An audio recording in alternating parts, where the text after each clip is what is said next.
Good morning বন্ধুরা, কেমন আছো সবাই?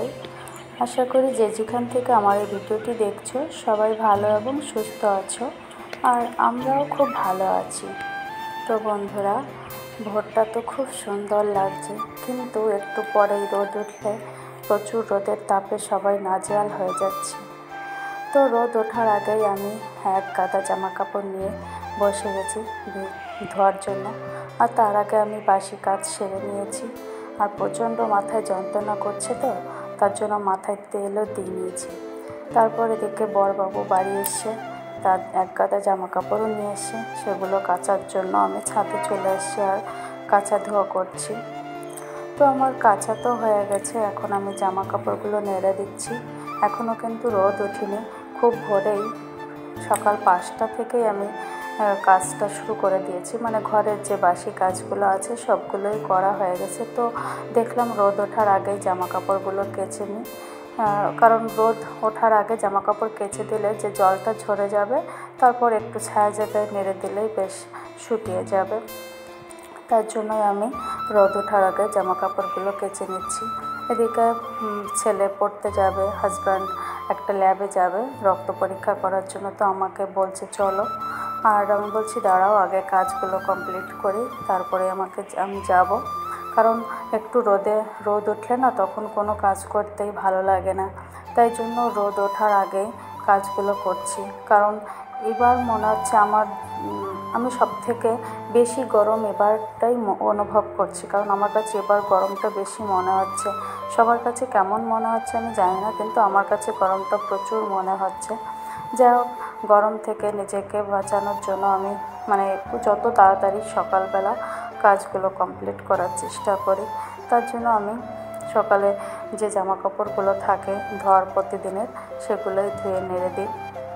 তো বন্ধুরা, আমার জামা কাপড় তো ধোয়া হয়ে গেছে। তো এখন আমি কিছু অন্য কাজ আছে, যেমন ঠাকুর ঘর মোছা, ঠাকুরের বাসন মাজা, ওই সবগুলো করা হয়ে গেছে।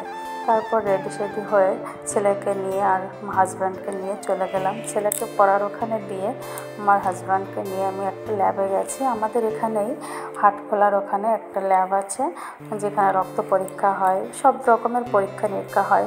হাজব্যান্ডের একটু শারীরিক প্রবলেম হয়েছে, তো ডাক্তার কিছু পরীক্ষা দিয়েছে, তার জন্য আমরা ল্যাবে গেছিলাম পরীক্ষার জন্য। তো আমরা যেয়ে দেখছি ওখানে একদমই ফাঁকা, এখনও ডাক্তার আসেনি। তো বলছে ডাক্তারবাবু আসলেই আলট্রাসোনোগ্রাফিটা হবে, তার আগে হবে না। তার জন্য আমাদের 9:45টার সময় আবার যেতে বলেছে। তো বললাম যে আমাদের বাড়িটা বেশি দূরে নয়, তার জন্য বললাম চলো আগে আমরা বাড়ি চলে যাই, তারপরে আমরা আবার আসবোক্ষণ। তো বর বলল ঠিক আছে, বাড়ি যাওয়ার আগে একটু বাজার থেকে ঘুরে যাই, কি মাছ টাছ কিনে নিয়ে যাই। তো বাজারে এসে দেখছি প্রচুর মাছ, বিভিন্ন রকমের মাছ আছে। কি মাছ কিনবো সেটাই বুঝতে পারছি না। এদিকে ঘরেও মাছ রয়েছে, চিংড়ি মাছটা যা বেশ কিছু মাছ রয়েছে, কিন্তু তারপরও বর বলছে না, একটা বড় মাছ কিনে নিয়েছি। আর বড় মাছ বলতে বলতে সেই বড় মাছই একটা পেয়ে গেছে, 4 কিলো ওজনের একটা মাছ, ওইটাই উনি কিনবে বলছে। তারপর বিভিন্ন দোকান ঘোরাঘুরি করে তারপর ওই মাছটা কেনা হলো। এই যে এখান থেকেই সেই বড় মাছটা নেওয়া হয়েছিল। আর এদিকে ছেলে তো পড়তে গেছে, ছেলেকেও নিয়ে যেতে হবে, কিন্তু আমি বললাম না, ছেলে এখন দেরি করে যাবে, তো পরে ছেলেকে নিতে আসবে, এখন আমরা চলো বাজার করে বাড়ি চলে যাই। এদিকে শাশুড়ি মা ফোন করছে কি রান্না করতে, মানে সকালের রান্নাটা আমি করে যাইনি, তাই উনি বলছে যে কি রান্না করতে হবে। তো আমি বললাম তুমি সিদ্ধ ভাতই বসিয়ে দাও, আমি বাড়ি আসি, তারপরে কি রান্না করা যায় তা দেখছি। তো সিদ্ধ ভাত শাশুড়ি মা করে ফেলে রেখেছে, বাড়ি এসে দেখলাম সিদ্ধ ভাত হয়ে গেছে। আর আমরা তারপরে মাছ টাছ কিনে নিয়ে বাড়ি চলে আসছি। তো বাড়ি আসার পরে খাওয়া দাওয়া করলাম, খাওয়া দাওয়া করার পরে কারেন্ট চলে গেছে। তারপর দেখলাম আমাদের ইনভার্টারের যে ইনভার্টারের মধ্যে যে জলটা থাকে সে জলটাও শেষ হয়ে গেছে।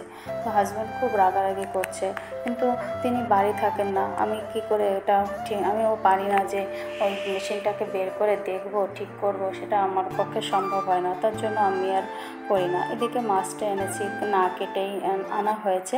তো কাকা শ্বশুরকে বলা হয়েছে, উনি কেটে দিচ্ছিল মাছটা। আমি তো অত বড় মাছ কাটতে পারবো না। আর আমি কিছু চিংড়ি মাছ আনা হয়েছিল, ওগুলোই আমি কেটে রাখছিলাম। তো মাছ কাটা ধোয়া হয়ে গেছে, চিংড়ি মাছও কাটা হয়ে গেছিলো। তারপর ইনভার্টারে যে জলটা নেই, তার জন্য বর বলল চলো আমরা হাবড়ায় যাই। তা প্রচণ্ড গরম, এত গরম রোদ, আমি তো যেতেই চাইছি না, কিন্তু যেতেই হবে আমাকে, আমি না গেলে হবে না। তারপরে কি করব, এই যে ইনভার্টারটা খুলেছে, পুরো বাক্সটা খুলে দেখলো পর যে এর মধ্যে জল নেই। প্রচুর রাগারাগি করছে। রাগারাগি করলে আমার কিছু করার নেই, কারণ আমি তো এটা দেখতে পারবো না। ওই যে মেশিনটা, ওর ওয়েটই অনেক, আমি ওইটাকে উঁচুই করতে পারি না, তা কী করে আমি দেখব। তারপর রেডি হয়ে বরের সঙ্গে আমি চলে আসছি স্টেশনে। আর এদিকে আমাদের গাড়িও চলে আসছে। আমরা এখন হাবড়ায় যাচ্ছি। হাবড়ায় যে জল কিনে নিয়ে আসবো, আর বেশ কিছু জিনিস কেনাকাটির আছে, সেগুলো ওখান থেকে নিয়ে আসবো। তো ছেলে আমাকে বলে দিছে মা লস্যি নিয়ে আসবে। তাই যে হাবড়া থেকে লস্যি নিয়েছি, কারণ হাবড়ার লস্যিটা খেতে খুব ভালো। তার লস্যি এনে ওখান থেকে প্যাকিং করে দিয়েছে, মানে গ্লাসে গ্লাসে দেয় তো, কিন্তু সে অত দূর থেকে আনাটা সম্ভব হবে না গ্লাসে, তার জন্য প্যাকিং করে দিয়েছে। আমি বাড়ি এসে গ্লাসে ঢেলে সবাইকে খেতে দেব। আর এই যে আমার তিশান পাপা, মানে আমার ননদের ছেলে, ও রেডি হয়ে রয়েছে বাপি আমাকে কোনটা দেবে, কারণ ও আমাকে মামি বলে না, আমাকে বাপি বলে ডাকে। আমারও বেশ ভালো লাগে ওর ডাকটা।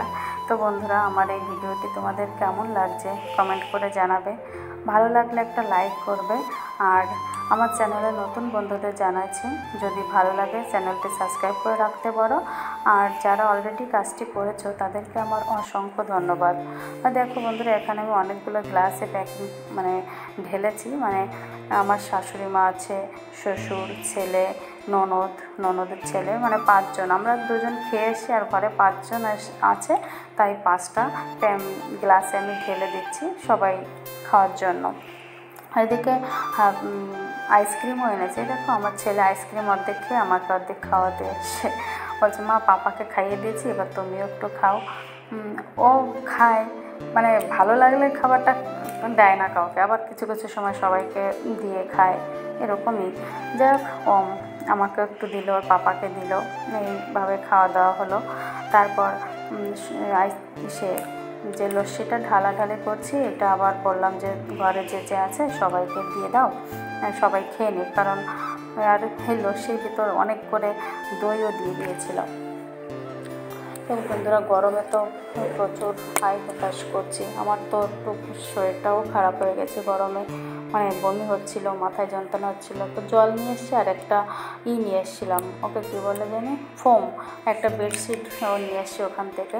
ফোমটা কেন এনেছি বন্ধুরা, ওই রাফ ইউজ করার জন্য, কারণ রাত্রে ঘরের মধ্যে ঘুমানো যায় না, প্রচুর গরম। তাই বর বললো ছাদে ঘুমাবো, তাই ছাদের জন্য একটা নিয়ে আসছে। আর এখানে জল ঢেলেছে, কারণ হঠাৎ করে কারেন্ট চলে গেলো, এখন আর পাখা চলছে না, তার জন্য বললো আগে তারা ইনভার্টারটা ঠিক করে নিই। তারপরে ইনভার্টার ঠিক করে নিল। আর এদিকে শাশুড়ি মা দুপুরের রান্না করে ফেলেছিল, তাই সবাইকে খাবার টাবার দিয়ে আমরাও খেয়ে নিয়েছি। আর খাওয়া দাওয়া কমপ্লিট হয়ে যাওয়ার পরে আমরা বেশ কিছু সময় একটু ঘুমিয়েছিলাম। যতক্ষণ না রোদ পড়েছে ততক্ষণ আর ঘরের থেকে বেরোয়নি, কারণ প্রচুর মাথায় যন্ত্রণা, এমনিতেই সকাল থেকে মাথায় যন্ত্রণা হচ্ছিল, আর তারপরে ওই রোদের মধ্যে আবার বরের সঙ্গে হাবড়ায় যেতে হয়েছে, তো আরও আমার শরীরটা খারাপ লাগছে। আর তিনি তো স্ট্রং, আমারটা বোঝে না। যে রান্নাবান্না হয়েছে, সেগুলো খাওয়া দাওয়া করে আমরা বেশ কিছুক্ষণ রেস্ট নিয়েছি। তারপর বিকালে আমরা আবার একটু বেরিয়েছিলাম বাইরে স্টেশনের দিকে। আমরা স্টেশনেরটাই বেশি বেরোই। যাই হোক, আমরা স্টেশনের দিকে বেরোলাম। তো বর বললো যে চলো আজকে আর আমরা ভাজা পোড়া কিছু খাবো না, চলো একটু মিষ্টি খাই। তারপর আমরা মিষ্টির দোকানে খেলাম। এই যে দুজনের দিক থাকে মিষ্টিটা খাচ্ছি। তো বন্ধুরা, আজকের ভিডিওটি আর বড় করছি না, এখানে শেষ করছি। তো সবাই ভালো থেকো, টাটা।